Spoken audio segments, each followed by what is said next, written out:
Dans l'actualité également, les forces de l'ordre sont en deuil. Aujourd'hui, un policier s'est suicidé la nuit dernière à son domicile.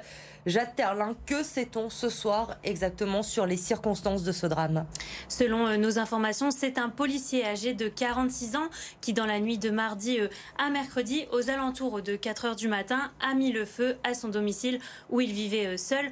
Ensuite, il s'est servi de son arme de service contre lui pour se donner la mort. Les pompiers sont intervenus sur place pour éteindre l'incendie.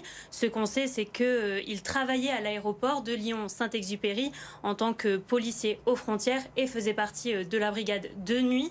Les raisons de ce passage à l'acte ne sont pour l'instant pas encore établies, mais pour Christophe Pradier du syndicat UNSA Police, les raisons personnelles ne sont pas les seules causes dans ce drame. Écoutez-le. C'est trop facile pour des gens de se rabattre sur le côté personnel, mais notre travail, nos horaires, nos décalages, le fait de ne pas finir forcément toujours à la même heure, le temps de ne pas rentrer, le temps d'être rappelé sur ses jours de congé, tout ça, ça crée des conflits au sein de la famille. Et malheureusement, ces conflits peuvent éventuellement dégénérer et en arriver là. Ça fait des années qu'on tente par diverses manières de mettre en place des process pour éviter ce genre de passage à l'acte. Malheureusement, ça ne fonctionne pas et il ne faut pas se leurrer. Christophe Pradier reconnaît tout de même quelques améliorations, notamment concernant les horaires de travail des policiers.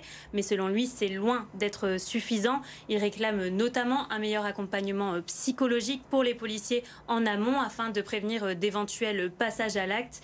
Pour rappel, c'est le 19e suicide dans la profession en France depuis le début de l'année 2022. Merci Jade pour ces précisions donc sur ce nouveau drame, ce nouveau suicide d'un policier dans l'agglomération lyonnaise.